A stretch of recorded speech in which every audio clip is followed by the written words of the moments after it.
Good afternoon, everyone. As the title of my talk suggests, I'm obviously here to talk about sports. Well, specifically football, or soccer for most of you. You see, most people think of, I know what you're thinking, sports, talk on football. Why? It's a TEDx event. Well, you see, while sports does provide a lot of physiological benefits, moving aside from that, it also helps create positive communities. It helps provide a space for people to be themselves, to be open, to learn more about themselves, and to, in fact, be in a community where they can talk to even random strangers. You see, this philosopher, Simon Critchley, in an article for the New Republic, a highly credited American Journal of Opinion, back in June 2014, he said that to him, football meant talking to your friends, fellow fans, or even seemingly random strangers, so that you could communicate with anyone you wanted to communicate with. But that's not what I'm here to address today. You see, there's a lot more to professional sports than we normally think about. Specifically, it was this one thing that Critchley said in his article. He said that in sports, there was one big problem, and that was what football is not about is money and corruption. And he has a point. Football should never be about money and corruption. You see, when people like this, when commercialization happened, it also led to a lot of problems, which was globalization and a huge shift in the transfer market. And I'll come back to that later. But the biggest issue was, in fact, FIFA, the organization responsible for governing the sport.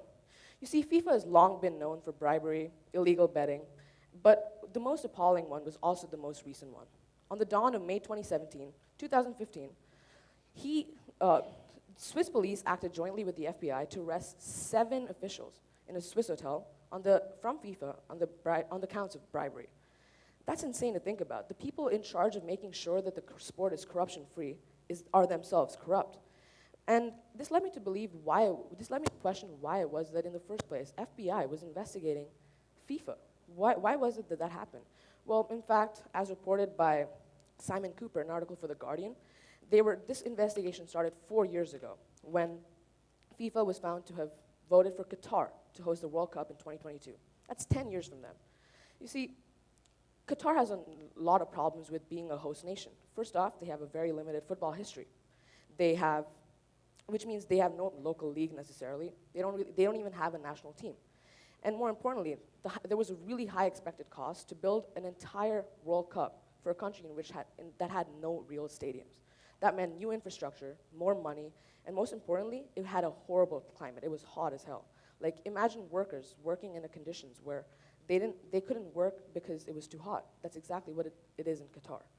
But more than that, coming back to FIFA, it was found out that during the bidding process, numerous FIFA officials were found to have accepted bribes.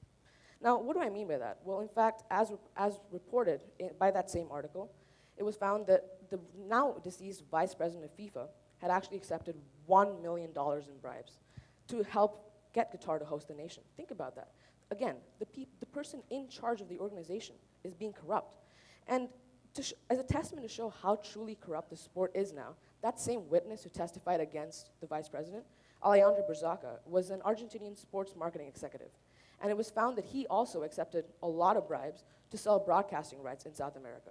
When officials in FIFA are being found to be corrupt, there's no reason for you to believe that the individual soccer confederations would also not be corrupt, because that literally is what's happening right now. You see, one of the biggest issues that this generates is ownership of different clubs. Because when Qatar got the rights to host the World Cup, they wanted to associate themselves with the sport. So what a Qatari billionaire did, Nasser Al-Khelaifi, was he bought Paris Saint-Germain. He bought Paris Saint-Germain, a club in the French league. And the French league is known to be a highly competitive league, but in the last 7 years, PSG, the club that he bought, has actually won it 6 out of 7 times. That's an indicator to how the money that Nasser Al-Khelaifi has bought into the market has shifted the competition from being one that anyone could win to one that was completely dominated by one team. You see, what he did was, one, he was corrupt, as I will later discuss, but he changed the scale of the football market. This owner, he actually, if you look at the stats, in 2012, when he did buy PSG, the global spending was $1.24 billion. If you look 7 years later, now 2018, that's quadruple the amount, $4.24 billion. Think about that. Buying one club changed this much in this market. You see, he bought this player called Neymar, a global superstar, credits to him, for more than $200 million. And just as a testament to how expensive that was, the previous most expensive player was Paul Pogba for $89 million. That's more than double the value. And this followed on by many clubs trying to compete with that same money. And this left a lot of other clubs in the dirt. Like, how could clubs who did not have the financial resources be able to compete in the same regards to how owners like Nasser Al-Khelaifi were able to? Now, I know what you're thinking about. It's not that big an issue, but it is an issue for fans. You see, fans are left with nothing to do for the teams that they actually do support. Take Newcastle United. Once at the pinnacle of the sport, they're now at the bottom of the table. No money, no financial resources. And during all of this, their owners are spending money into infrastructure, into marketing, into brands, while their players and their fans are left with nothing. The team hasn't won a trophy in the last 12 years, and before that, they were literally winners of the Premier League almost every year. You see, while this is the case for most clubs, some other clubs have decided to adapt and overcome to this market. Take Chelsea. It was bought by Roman Abramovich a few years ago, and since then, it has been highly successful. It's won Premier Leagues, Champions Leagues, and a lot of different competitions.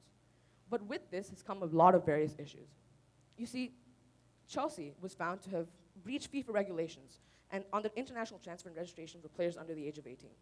When Abramovich actually bought the club, he had this message that he wanted to ensure that the club was known for youth development, that the players from their academy were global superstars. That seems really good on the surface. They were building superstars with their infrastructure. But when studies like this come out that they're breaching FIFA regulations and illegally transferring players, that reminds me of something, the slave trade. These young players who have the potential to be global superstars are being sold off to clubs they know nothing about, countries they know nothing about, because it's the good step for their future. When in fact, most of these players never come back. Their career dies and then they move on. So obviously, you need to think about the solution here. But before that, one of the more bigger issues has been commercialization. With commercialization of the sport, it has led to a lot of different issues, specifically the FIFA World Cup, which is actually the biggest sporting event in the world. You see, FIFA is actually the one who helps host these countries. Like Qatar, FIFA had voted for Brazil and South Africa to host the World Cup. Now, South Africa is still a developing nation, and back in 2010, there was when they were supposed to host it. When they did get this right to host it, the then Deputy Minister of Finance had said that the goal was to ensure that it wasn't a one-off event, that all of the infrastructure developed from creating this competition would go into helping the poor, helping the underdeveloped, so that whatever they didn't have would be there because of better infrastructure. See, while this is good and all, it never is really the reality. If you look at South Africa now, all of that infrastructure was actually put into more questionable sources. It was used to develop more middle-class areas, while the impoverished were not given anything. In fact, most of this money had gone to building these stadiums, while there was no money left for their resources. There was no healthcare, and these people were underrepresented and had no voice at all. See, while this may not be an issue to all of us living in Hong Kong, there's also a big problem. This was also the same problem in Brazil. While the Brazil World Cup was hugely successful and also helped better the economy of the country, if you look at the stark contrast between the cities in which the stadiums were built and the cities in which no change happened, there was a huge dip in the funding given to those cities as compared to cities like Sao Paulo. You see, these workers were working in the heat, and at that same time, Brazil had a huge dip in their economy. This resulted in having those workers building those stadiums and building those infrastructures with no money. For quite literally 2 years, they were underpaid and working in the heat. They had families to provide for, and yet they lived in slums. We look at the Football World Cup as this grand event where people come together, where Critchley himself says that people build these positive communities. But in reality, what is behind all of that is poverty. In reality, what is behind all of that is people who are underrepresented and are actually overworking. See, people talk about how do you solve this problem? Well, there can be nothing done right now about Qatar because they have huge human rights issues, and right now even, most of their workers building these stadiums are living in tents with no air conditioning, no fans even, and they're working in extremely heat conditions while building something that they're not going to get represented by. Now, the first step in helping solve this problem is actually changing the organization in charge of it, FIFA. You see, FIFA needs to restructure itself because right now it is accountable to no one. It answers to no one and it does whatever it pleases. There needs to be real oversight, and with that, there needs to be a change in the executive committee that runs the organization. Because right now the executive committee is built by having individual soccer confederations vote for people going onto the FIFA committee. But as is shown by witnesses like Alejandro Burzaca, that simply can't be helpful because these soccer confederations themselves are corrupt. We need to get rid of the corruption from the entire thing. And the way to do that is to make FIFA maybe a for-profit organization. that would make them responsible to the laws in the country in which they're situated in, which would be Switzerland in this case. But that still wouldn't help solve the problem with individual soccer confederations, right? Which is why maybe it should mirror the World Doping Agency. The World Doping Agency was actually held accountable to many member nations who were binded to the laws of the UN. This would ensure that not only was FIFA responsible for their actions, but all the confederations that they represented were also accountable. See, now, I know what you're thinking. This still doesn't help prevent people like Nasser Al-Khelaifi and Ibrahimovic to keep doing what they want. But with new structures and new infrastructure and new departments in FIFA with themselves, it can be ensured that these people are controlled and that they can't do whatever they please. That's why I believe that in order to ensure that football goes back to what it was, it needs to come from being on sale for the highest bidder, like Ibrahimovic and Nasser Al-Khelaifi, and going back to sale for entertainment and for its fans. Thank you.